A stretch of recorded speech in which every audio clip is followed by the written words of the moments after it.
शीर्षा को अंदर बैठा था, माँ दुर्गा ने मुझे सपन दिया, बेटा मलखा तुम किला शीर्षा को अंदर बैठे हो बेटा, मेला लगा है गंगा घाट कीर्ति सागर में बेटा, रे जाओ ये बेटा कीर्ति में लाखों पास, हे जाओ खेलो ना मलका बापू जब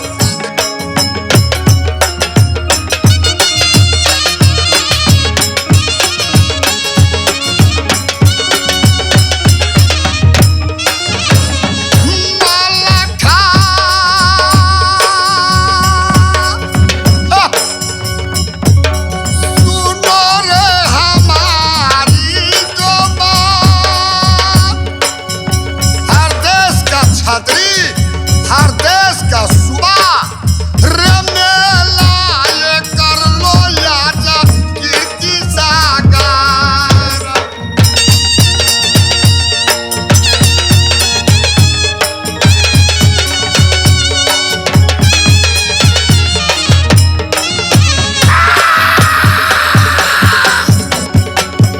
बेटा सुनो मलखा महाराज,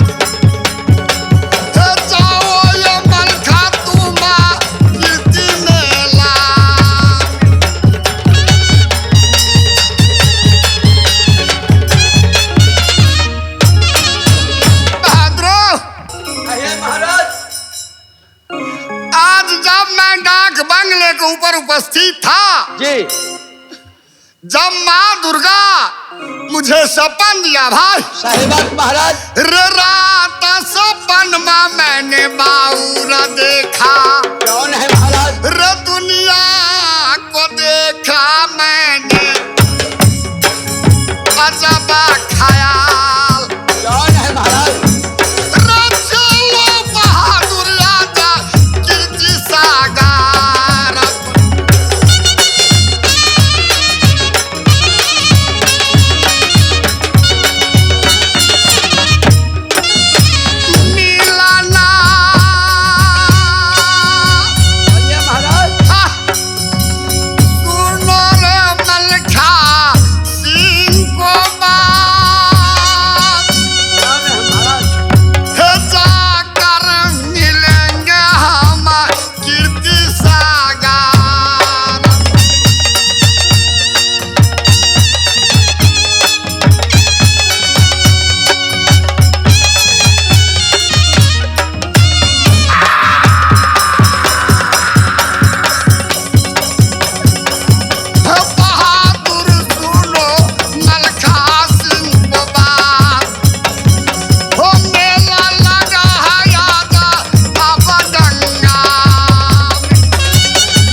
हर देश का छत्री, हर देश का राजा, हर देश का नर नारी पहुंचा है भाई।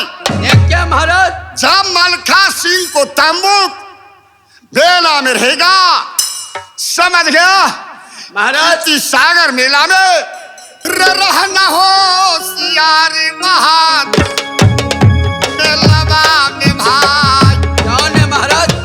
रहना हो सियारी तूबा मलखा संगमा,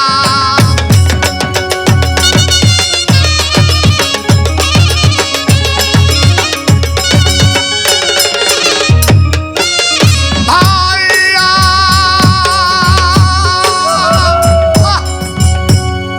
सुनो रे दुर्गौली का महाराज, कौन है महाराज? बहादुरो बोलिए। कौन नहीं जानता है काबनो किला में मलखा सिंह शीर्षा निवासी कैसा है रे, रस्सों की न बेटा हम पछरा जा,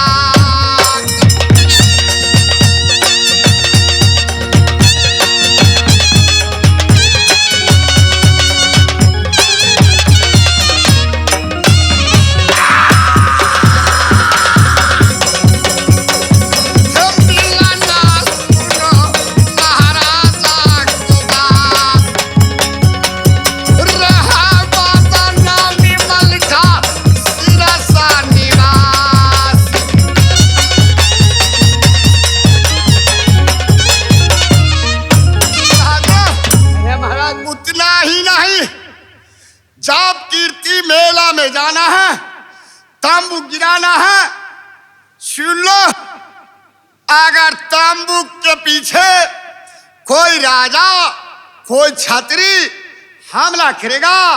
एक क्या महाराज? रे कौन न जाने भैया मर्द माल खाका, कौन है महाराज? रे भाला नया सर खाता देहिया में भाग,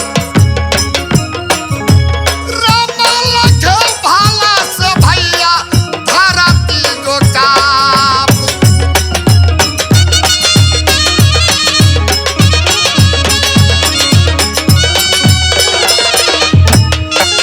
मिलाना महाराज सुनो रे मलखा सिंह को बात, रे मार देना खंजर याब उसम तू समान।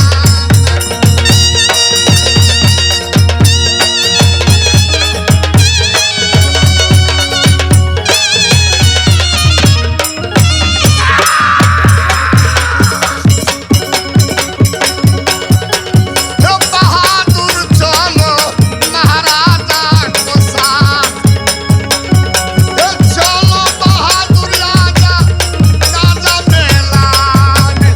चलो बहादुर आगे बढ़ाओ। महाराज, जब मेला में जाइएगा आह, क्योंकि आपको नीमक खाते हैं सही और बात, नीमक का सैयद देने वाले हैं। छाव नहीं बहादुर। अगर कोई छत्री, कोई कमीना, कोई कायर हाँ, मेला में टपक गया, छाव नहीं। अगर बदमाशी किया हाँ, तो मार देंगे गोलियां दुश्मन को आप शाबाश। हम मार देंगे गोलियां उससे दुश्मन।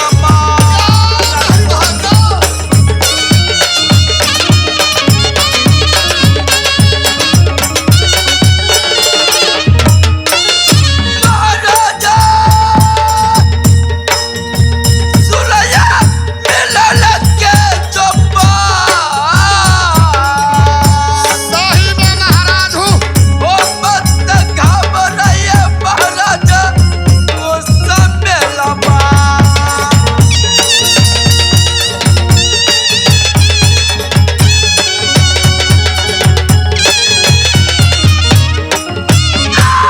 महाराजा सुरैया मेला लगे चौपा, हम यहाँ पिटा देंगे उससे दुश्मन। आगे बढ़ जाएंगे, आगे बढ़ो।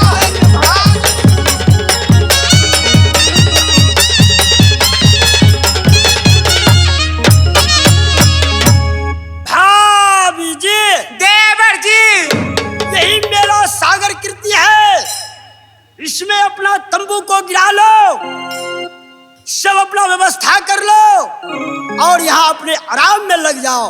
ए देवर जी, कल सवेरा होगा, सवेरे सागर कृति में स्नान करेंगे और भोला बाबा को पूजा करेंगे, शौक से मेला में घूमेंगे। ए देवर जी, भाभी जी, कितना सुंदर मेला लगा हुआ है ना देवर जी। क्यों नहीं?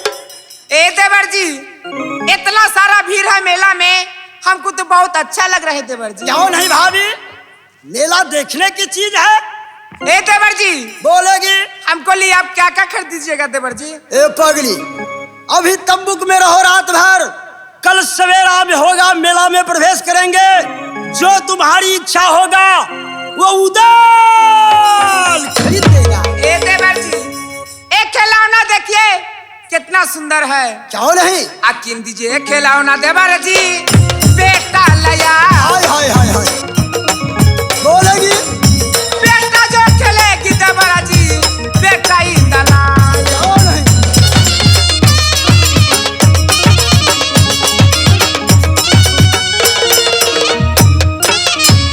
ये देवर जी, ये सुन भैया, बोलेगी ये भाभी के पुकार। छो, ये किलिया खिलौना देवर जी, बेटा ही दलाल।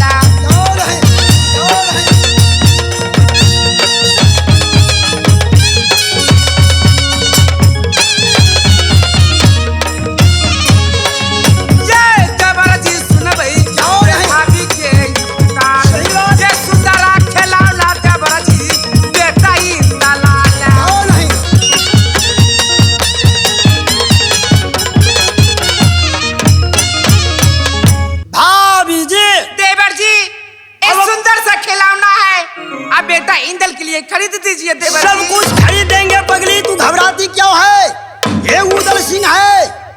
किसी का पैसा से मिलेगा तो इस मेला में उदल का रोब से ए मिलेगा। देवर जी, कितना सुंदर सुंदर सामान मिल रहे हैं मेला क्यों में। नहीं? ए देवर जी, हमको जिलेबी खाए की भी दिल कर रहा है देवर जी। तो ठीक है भाभी, तू तंबुक में बैठ जाएगी, हम लोग आराम में लग जाते हैं। कल सवेरा होगा फिर मेला की एंजॉय किया जाएगा। बोलेगी? कितना सुंदर जिलेबी बिका रहा है देवर जी, जिलेबी खिला दीजिए ना। ए पगली, तो चलो तू तंबुक में बैठेगी, हम दोनों दोस्त मेला में जाते हैं। तो तुम्हारी इच्छा होगा वो उदल सिंगार करके ले जाएंगे। इतना ही नहीं, बोलेंगे। अरे कलकत्ता के मीना बाजार आई हुई है। सही बात। चलो इसको पूरे श्रृंगार भी खरीद देंगे क्यों नहीं? मेला में। ए देवर जी, बोलेगी? देखिए कितना सुंदर कुत्ता बिका रहा है देवर जी। हर कुछ मिलेगा और मेला सूगा में। भी है देवर जी, बेटा के लिए खरीद दीजिए ना। तो ठीक है भाभी, मेला में जाने के बाद खरीद मेला कल होगा, आज रात तू तंबुक में गुजारेगी। ठीक है देवर जी। ए बैठो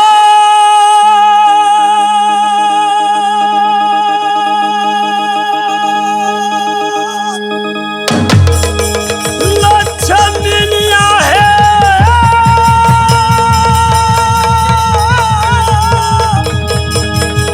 नाना है बालिया।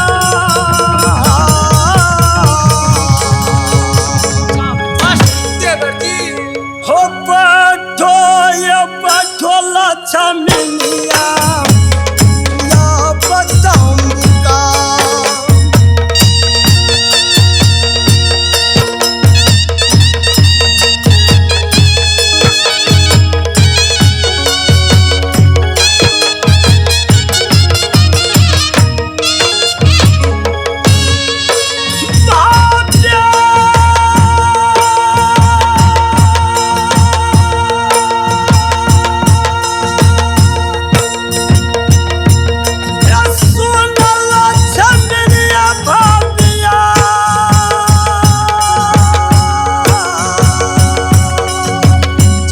नहीं देवर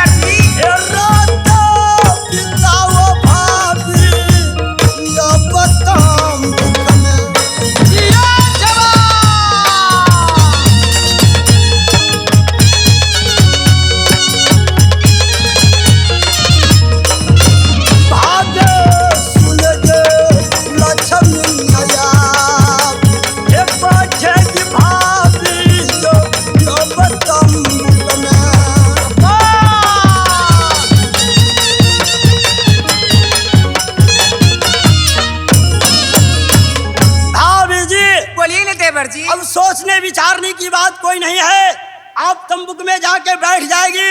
जितनी नर नारी है सब तंबुक में रहेंगे, रूपना खवास ड्यूटी में रहेगा। सही बात। मैं जाकर अपने तंबुक में बैठता हूँ, दोनों दोस्त मैं मध मजीरा को करूंगा। क्यों नहीं जाएंगे? बैठ जाएगी, मैं जा रहा हूँ घूमने के लिए। ठीक है देवर जी, आप जल्दी से जाइए देवर जी। क्यों नहीं, मैं जा रहा हूँ, जा रहा हूँ।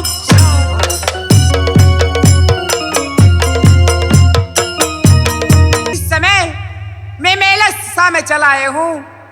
ये भागले मैं जाए छे आई बहिलिया आए।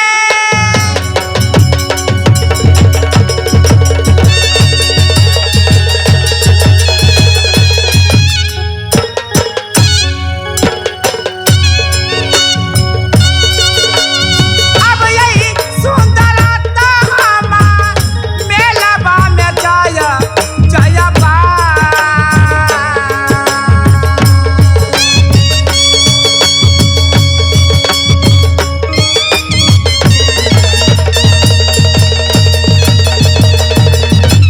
ए सखी, हाँ सखी, हम लोग मेला में चल आए घूमने के लिए। हाँ, कितना सुंदर मेला लगे हुआ सखी। क्यों नहीं सखी, सुंदर सुंदर सामान किनेंगे। हाँ सखी, और मस्ती करेंगे। आप कुछ गाएंगे बजाएंगे। आ मेला देखे गेलिए ठकुआ पकलिए, मेला देखे गेलिए ठकुआ पकलिए। जिलेबिया रे देबै हम भतार के खिला।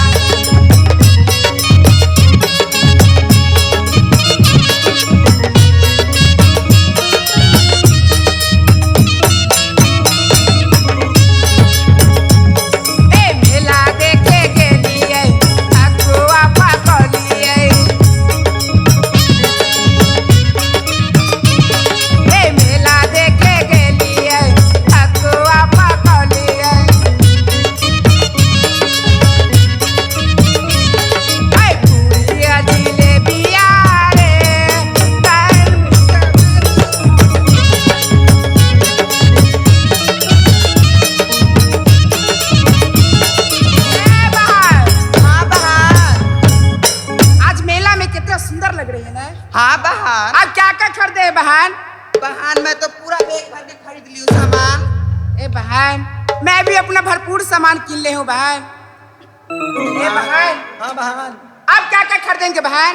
बहन अभी तो बहुत कुछ लेना है ए बहन। बहन अब क्या क्या खरीदेंगे? क्या लेना है? सब कुछ तो ले लिया, आपकी मर्जी जो लेना है। चलो खरीदते आ हैं। मेला में सैया भुलाइल हमारे अब का करे।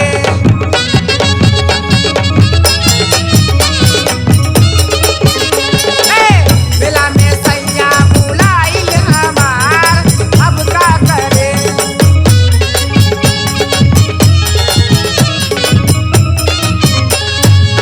अब का करी हो रामा अब का करी।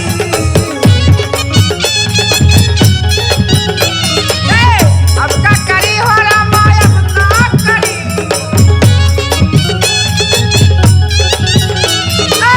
मेला में सैया भुलाइल हमार अब का करी।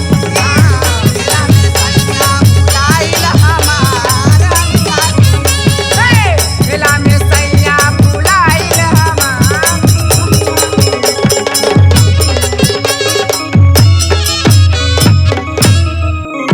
ए सखी। हाँ सखी। इस समय हम लोग मेला में है और इस समय बेलझुकवा भैया के बुलाओ। भैया भी रहेगा तो मजा आएगा है सर। दीदी, भैया कहत रहला जाता नहीं नहाय। अरे वो ना घरे पर होई, जल्दी बुलावो। बोला भले कहीं बोला के। बुला के लेके आवा भैया के, वो भी रही तने हमरो का अच्छा लागी। ओ भैया। तो एक बार बुला ना भैया के। तू सब जे मेला देखे के लेल चाहे मेला में दुकान करे के लेल तो हमरा एको रत्ती काली के बेलझुकवा भैया के कह दिया। ओ भैया वो तोरा घरे गेल चलिया बुझला। हम तोरा माई से पूछ लिया ये चाची बेलझुकवा भैया कहाँ है तो तोहर माई कल का गे बाबा अभी बकरी के बर्दी आवे गेले गो।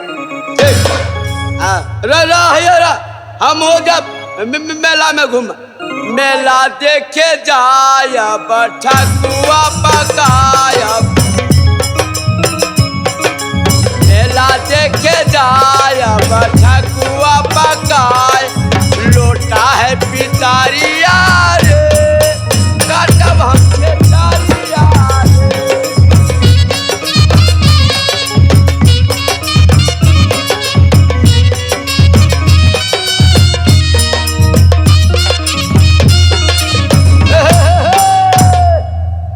ओ भैया आका बड़ भारी कते सब लेने छ? बड़ सामान सब हर एक चीज के सामान सब रखने छिए। ओ भैया कन्या ला सामान और ले ला। हाँ कई मेला में बेचबे गए बेचला ले ला। हाँ बेचे लाली कथी कथी के सामान है मालूम है? कथी ये है? हर एक चीज के देखिए आई में हर एक चीज के सामान है। ओ कथी कथी तो लो अच्छा बेचा। ओ भैया देखाव ना। देखिए आई में लुखी के बिया हो, खीर के बिया हो, गाँव के बिया हो, सब कुछ के बिया हो। देखे खाली सुनत रहे। बोला ना हो भैया। चोली के बिया चायरे आने हर माल मिलेगा चायरे आने।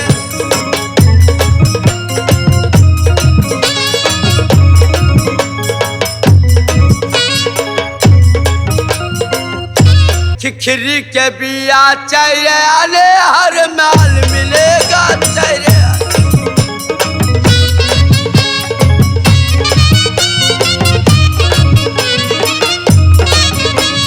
लुखी के बिया चायरे आने हर माल मिलेगा चायरे आने।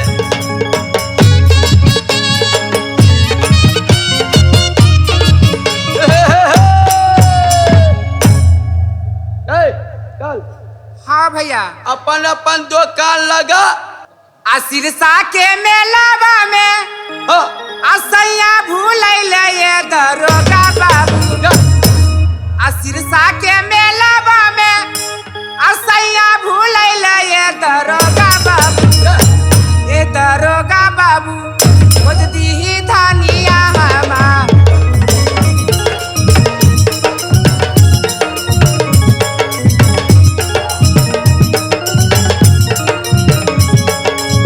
सिरसा के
हाँ आज चल कहीं देर आराम कर छी। चल चल के झूलो झूलो सब झूल ले ले।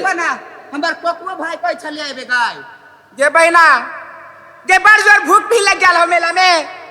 चल कहीं जिलेबी किन के खाई छी। चल आई खेबै जिलेबी गई दीदी साहब